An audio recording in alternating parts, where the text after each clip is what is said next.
Hello guys, आज हम explain करने वाला हूँ मैड मैक्स फ्यूरी रोड, जो एक थ्रिलर मूवी है। इसकी स्टोरी लाइन काफ़ी कमाल की है, तो लास्ट तक जरूर देखिएगा।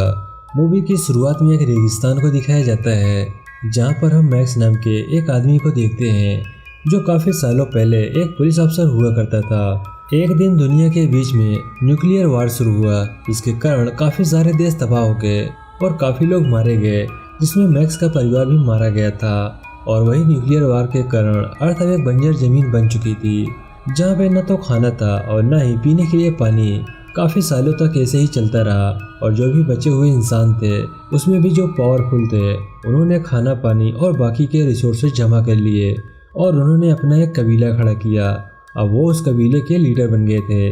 मैक्स अपनी यादों से बाहर आता है और तभी अचानक से मैक्स के पीछे कुछ लोग पड़ जाते हैं, जो उसे पकड़कर सीटाफिल नाम की जगह पर ले आते हैं, जहाँ पर वे लोग उसकी पीठ पर उसका ब्लड ग्रुप वो निगेटिव लिखते हैं।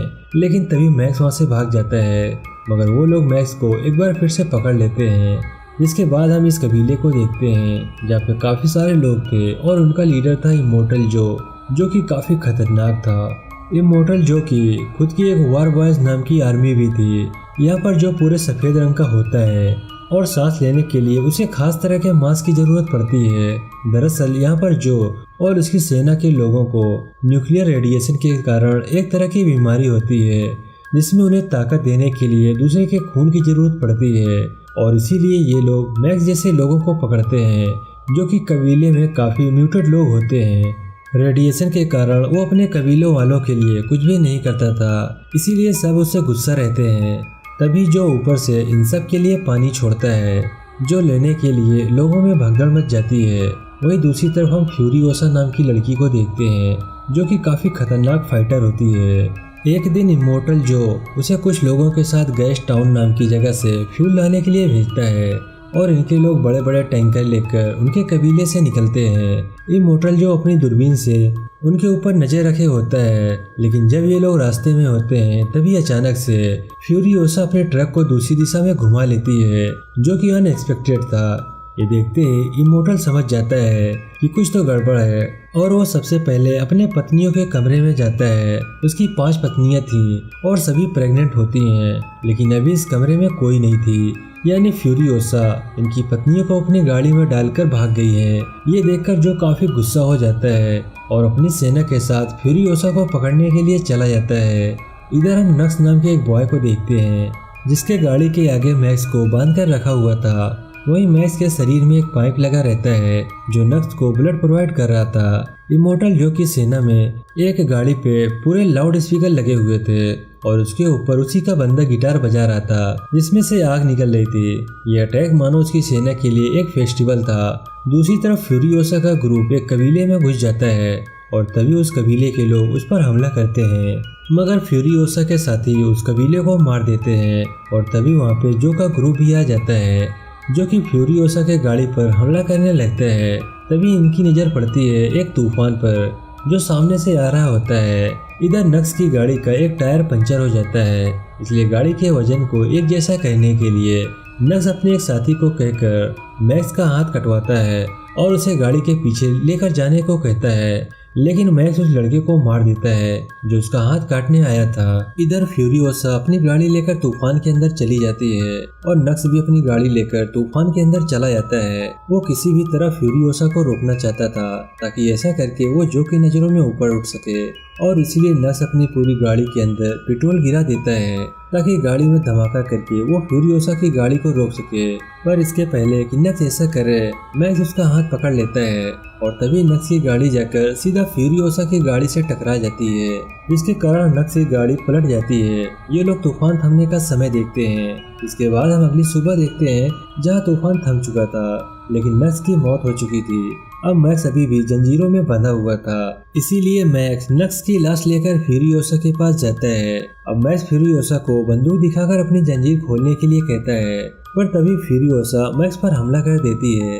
लेकिन इसी बीच में नक्स, जो कि असल में बेहोश पड़ा हुआ था, वो भी उठता है और तीनों के बीच में लड़ाई शुरू हो जाती है। पर मैक्स और नक्स एक साथ मिलकर फ्यूरियोसा को ही पकड़ लेते हैं। इधर नक्स मैक्स के जंजीरों को काट देता है, पर तभी मैक्स नक्स पर ही हमला करके नीचे गिरा देता है। जिसके बाद मैक्स फ्यूरियोसा की गाड़ी लेकर अकेले ही आगे निकल जाता है, पर थोड़ी ही दूर जाने के बाद गाड़ी रुक जाती है और तब यहाँ पे फ्यूरियोसा आती है, जो मैक्स से कहती है कि गाड़ी में सीक्वेंस लगाया गया है और मेरे बिना ये गाड़ी चल ही नहीं पाएगी। इसके बाद ये सभी वहाँ से निकल जाते हैं, पर तभी इनके गाड़ी के पीछे नक्स भी आकर चढ़ जाता है। जिसके बाद नक्स इनके ऊपर हमला करने लगता है, पर ये सभी मिलकर नक्स को गाड़ी से बाहर फेंक देते हैं। लेकिन तभी पीछे से जो का ग्रुप आ रहा होता है और वो लोग नक्स को अपने साथ ले लेते हैं। अब काफी देर तक इनकी चेसिंग चलता है। जिसके बाद फ्यूरियोसा एक पहाड़ी इलाके में आकर रुक जाती है और ये इलाका बाइकर्स गैंग का होता है, जिन्हें फ्यूरियोसा ने इस जगह से निकलने के लिए पेट्रोल देने का वादा किया था। इधर फ्यूरियोसा मैक्स से कहती है कि तुम सभी को लेकर गाड़ी के नीचे छुप जाओ। जिसके बाद फ्यूरियोसा गाड़ी के बाहर आती है और तभी वहाँ पर एक बाइकर गैंग का लीडर आकर फ्यूरियोसा से कहता है कि तुमने तो कहा था कि तुम्हारे साथ सिर्फ कुछ लोग होंगे, लेकिन तुम्हारे पीछे तो पूरी जो की सेना पड़ी है, यानी कि तुमने कुछ तो गलत काम किया होगा। हमें तुम्हारे साथ कोई भी सौदा नहीं करना। और ये कहकर वो फ्यूरियोसा के ऊपर गोलियां चलाने लगता है। फ्यूरियोसा सही समय पर गाड़ी के अंदर आ जाती है और सभी यहाँ से भागने की कोशिश करते हैं। अब यहाँ पे बाइकर गैंग को पता चल जाता है कि जो की सेना अगर इधर आए तो बाइकर गैंग को भी मार डालेंगे। इसलिए बाइकर गैंग खुद जो के ग्रुप को रोकने के लिए पहाड़ पर एक धमाका करते हैं, जिसके कारण आगे जाने का रास्ता बंद हो जाता है। लेकिन जो के पास मॉन्स्टर ट्रक रहता है, जो लेकर किसी तरह पत्थरों के दूसरी तरफ चले जाते हैं। दूसरी तरफ बाइकर गैंग फ्यूरियोसा का पीछा करने लगते हैं, लेकिन फ्यूरियोसा और मैक दोनों मिलकर सभी को मार देते हैं। पर तभी वहाँ पे जो अपने मॉन्स्टर ट्रक के साथ आ जाता है और वो फ्यूरियोसा पर गोली चलाने वाला होता है कि तभी उसकी एक पत्नी, जिसका नाम अगारद होता है, वो गाड़ी से बाहर आ जाती है, जिसे देखकर वो रुक जाता है। इधर नक्स भी जो के साथ होता है और वो फ्यूरियोसा के गाड़ी पर चढ़ जाता है, पर तभी उसके हाथ में लगा हुआ जंजीर एक जगह पर अटक जाता है, जिसके कारण नक्स गाड़ी से लटकने लगता है। इधर जो का एक आदमी फ्यूरियोसा के गाड़ी के स्टीयरिंग पर एक जंजीर से हमला करता है, लेकिन वो जाकर स्टीयरिंग पर अटक जाता है। जिसके बाद वो आदमी स्टीयरिंग को अलग करने की कोशिश करता है, तभी अगारत का पैर फिसल जाता है और वो गाड़ी से बाहर गिर जाती है। जो उसे गिरते हुए देखकर अपनी गाड़ी को मोड़ देता है और उसे बचाने के लिए जाता है। वहीं मैक्स गाड़ी को न रोकने का फैसला करता है और देखते ही देखते ये लोग काफी दूर आ चुके थे। इधर जो की दूसरी पत्नी, जिसका नाम केप था, वो गाड़ी के पिछले वाले हिस्से में आती है, जहाँ पर उसे नक्स पड़ा हुआ मिलता है, जो कैप से कहता है कि मेरे पास तुम लोगों को पकड़ने के 3 मौके थे, पर मैंने सारे गंवा दिए। इस पर केप कहती है कि शायद हमारी किस्मत में एक अच्छी जिंदगी लिखी थी, इसीलिए हम जो के जुल्म से आज़ाद हो रहे हैं। दरअसल इमोर्टल जो इन 5 पर बहुत ज्यादा जुल्म ढाता था, इन्हें सिर्फ बच्चे पैदा करने के लिए यूज किया जा रहा था। और एक दिन फ्यूरियोसा को इन पर दया आ जाती है, इसीलिए वो इन 5 को भगाने का प्लान बनाती है। अब ये लोग अपना सफर जारी रखते हैं और देखते ही देखते रात हो जाती है, पर तभी इनकी गाड़ी एक दलदल में फंस जाती है। वहीं जो का ग्रुप अभी भी इनका पीछा कर रहा होता है, इसीलिए ये लोग जमीन पर बॉम्ब बिछा देते हैं और उसमें जो कि कुछ गाड़ियों का एक्सीडेंट हो जाता है, जिसे देखकर जो का ग्रुप वहीं पर रुक जाता है। अब रात के समय में जो का डॉक्टर, जो उसकी पत्नी घायल हुई थी, उसके बेबी की डिलीवरी करता है, लेकिन उसकी बेबी ऑलरेडी दुनिया से जा चुकी थी। ये देखकर जो को बहुत ज्यादा गुस्सा आता है। फिर यहाँ पे दूसरी जगह पर हम नक्स को देखते हैं, जो मैक्स की मदद करने का फैसला करता है। वो कहता है कि सामने एक पेड़ है और अगर हम गाड़ी के आगे जंजीर लगाकर पेड़ से बांध दें और गाड़ी को बाहर निकालने की कोशिश करें तो शायद गाड़ी बाहर निकल पाएगी। इसके बाद ये लोग ऐसा ही करते हैं और गाड़ी बाहर आ जाती है। लेकिन तभी जो के ग्रुप का एक आदमी, जिसका नाम बुलेट फार्मर होता है, अपनी गाड़ी लेकर इनकी तरफ बढ़ने लगते हैं और गोलियां चलाने लगता है। पर फ्यूरियोसा बुलेट फार्मर के लाइट पर गोली चलाती है, जिस पर कांच के टुकड़े उसकी आंखों में चले जाते हैं और वो अंधा हो जाता है। पर वो अभी भी गोलियां चलाना बंद नहीं करता और इसीलिए मैक्स अकेले अपने साथ पेट्रोल का एक डिब्बा लेकर बुलेट फार्मर के गाड़ी के पास जाता है। और कुछ देर के बाद हम एक बहुत बड़ा धमाका देखते हैं, जिसे देखकर फ्यूरियोसा समझ जाती है कि मैक्स शायद मारा गया। लेकिन तभी वहाँ पे मैक्स अकेले बाहर आता है, जिसके हाथों में बुलेट फार्मर का हथियार होता है, यानी उसे मार डाला था। इसके बाद ये सब आगे बढ़ते हैं और चलते चलते इन्हें सुबह हो जाती है। इधर मैक्स फ्यूरियोसा से पूछता है कि तुम सभी को लेकर कहाँ जा रही हो, जिस पर फ्यूरियोसा कहती है कि मैं अपने ग्रीन प्लेस नाम की जगह पर लेकर जा रही हूँ, जहाँ पे मैं पैदा हुई थी, जो जगह अभी काफी अच्छी है, लेकिन मुझे बचपन में इन लोगों ने किडनैप कर लिया था। और तभी ये लोग एक टावर के पास पहुँचते हैं। इधर फ्यूरियोसा बाहर आकर अपनी माँ और अपने कबीले का नाम लेने लगती है और तभी वहाँ पर फ्यूरियोसा के कबीले के कुछ लोग आते हैं, जिन्हें मुआवलिनी कहा जाता है। फ्यूरियोसा उनसे पूछती है कि ग्रीन प्लेस कहाँ पर है, जिस पर वो लोग कहते हैं कि तुम लोग अभी उसी जगह से आए हो। दरअसल ग्रीन प्लेस वही जगह होती है जहाँ से तुम लोग अभी आ रहे हो, जो कि अब दलदल बन चुका है। यानी कि रात भर ये लोग जहाँ पर रुके हुए थे, जिस दलदल में इनकी गाड़ी फंसी थी, वही दलदल ग्रीन प्लेस था, जो किसी जमाने में हरा भरा हुआ करता था और अब वहाँ पे कुछ भी नहीं बचा, सिर्फ दलदल है। जिसे सुनकर फ्यूरियोसा टूट जाती है। अब रात में ये लोग वहीं पर रुकने का फैसला करते हैं। जब फ्यूरियोसा मैक्स से कहती है कि हमें अभी भी आगे बढ़ना चाहिए, जिस पर मैक्स कहता है मैं आपसे अकेले ही सफर करूंगा, मैं तुम लोगों के साथ नहीं जा सकता। अब अगले दिन मैक्स को छोड़कर बाकी सब भी निकल जाते हैं, पर तभी मैक्स को अपने बेटे का विजन आता है, जो मैक्स से कहता है आपने कहा था कि आप मेरी जान बचाओगे, पर आपने ऐसा नहीं किया।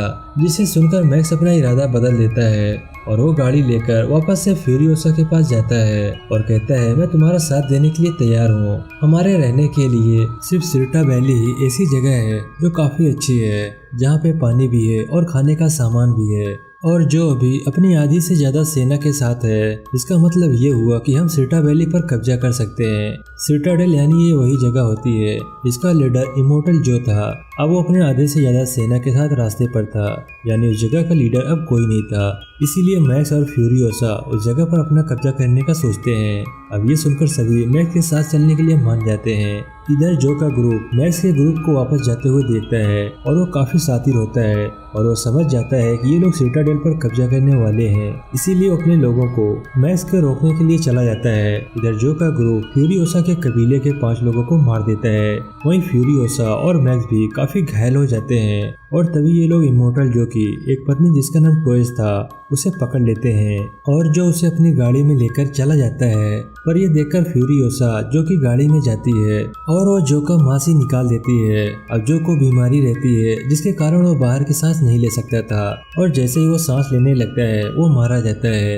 इधर ये सभी जो के गाड़ी में आ जाते हैं, लेकिन नक्श टैंकर में ही रुकता है और वो गाड़ी को एक पत्थर से टकरा देता है, जिससे वहाँ पर एक धमाका होता है और सभी पत्थर गिर जाते हैं, जिससे वो रास्ता ब्लॉक हो जाता है और जो के लोग दूसरी तरफ फंस जाते हैं। इधर फ्यूरियोसा का काफी खून बह गया था, इसीलिए मैक्स उसे अपना खून देता है जिससे कि फ्यूरियोसा की जान बचा सके। वहीं ये सब लोग कुछ समय बाद सिटाडेल में पहुंच जाते हैं, जहां पे जितने भी सिपाही और जो के लोग होते हैं उन्हें वो जो की लाश को दिखाते हैं, यानी उन्होंने उसके पहले लीडर को मार दिया था, जिससे साबित होता है कि ये लोग सिटाडेल के नए लीडर हैं। जो की लाश देखकर सिटाडेल के काफी सारे लोग खुश हो जाते हैं। वहीं बचे हुए वार बॉयज अब फ्यूरियोसा को अपना नया लीडर बना देते हैं। जब यहाँ पर लीडर बनने के बाद फ्यूरियोसा देखती है कि मैक्स जो कि सिर्फ इनकी मदद करने के लिए यहाँ पे रुका था, वो भी सिटाडेल से निकलकर अपने रास्ते जाने का फैसला करता है और भीड़ में कहीं गायब हो जाता है। और यहीं पर ये मूवी समाप्त हो जाती है।